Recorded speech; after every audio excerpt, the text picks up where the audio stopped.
नया क्वेश्चन है। नया जो क्वेश्चन है वो रेलवे में आया हुआ क्वेश्चन है, एनटीपीसी ग्रेजुएशन लेवल में। 9 तारीख को 9 जून 2025 को था, थर्ड शिफ्ट थे। अब क्वेश्चन को आप कैसे करोगे एग्जाम में उसको देखते हैं। डायरेक्ट करते हैं। देखो पूरी वस्तु कितनी थी, 3 थी। कितनी थी? 3 में से एक को अगले ने कितने परसेंट आने पे बेच दिया। अब बच गई कितनी वस्तु? 2। टोटल वस्तु अपनी कितनी थी, जिसमें से एक को तो 10% हानि पे बेच दिया, बच गई कितनी? 2। किसको कैसे बेचेगा? कुछ है कि पूरे लेन देन पर 20% का लाभ हो तो शेष माल को कितने प्रतिशत लाभ पर बेचे। शेष माल कितना बच गया? 2। इसको कितने प्रतिशत लाभ पर बेचा, तो हमने मान लिया कितना, x। अब टोटल किया तो टोटल कितना था? 3 था। जो थी वस्तु वो 3 थी, कुल कितनी थी? 3, जिसमें से एक को तो कैसे बेच दिया? 10% हानि पे, बच गई कितनी? 2।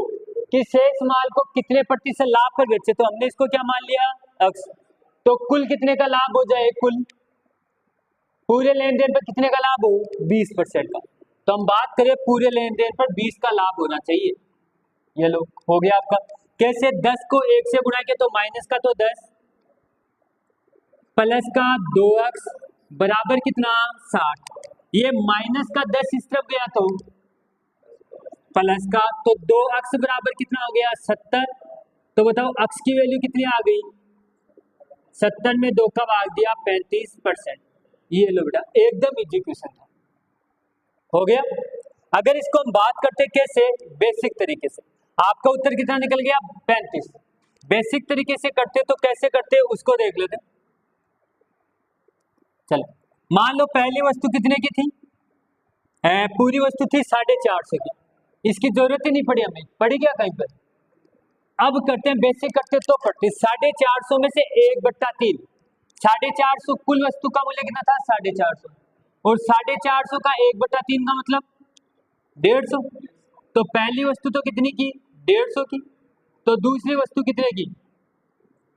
300 की। और दोनों का मूल्य टोटल कितना? कुल 450। कुल कितना? अगला वाला मैंने पहले को तो 10% हानि पे बेच दिया। अगर पहले को 10% हानि पर बेचता तो 90 में बेचता या नहीं बेचता?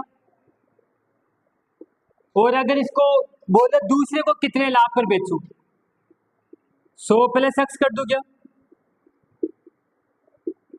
पूरा आ रहा है 450 गुणा 120/100, यही हुआ। चलो काटा तो 15 नाम है 135, 2 जीरो से हमने काट दिया।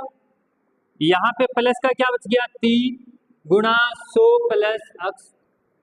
अरे इसमें 6.5 काटा तो हमने, ये कितना आ गया? 540। 540 आ गया क्या? 540। अब ये 135 540 में से जाएगा तो इस तरफ बच जाएगा 300 100 + x। 540 में से 135 गया तो कितना बच गया? 100 405। ये 3 गुणा में तो किसमें आया? भाग में। तो 100 + x, x की वैल्यू कितनी आई? देखो 100 + x है, काटा आपने 13 135, 100 प्लस का इस तरफ गया, क्या 35% आ गया? आप सीधा अगर करते तो आपका ये था, बेसिक करते तो आपका ये था। ओके।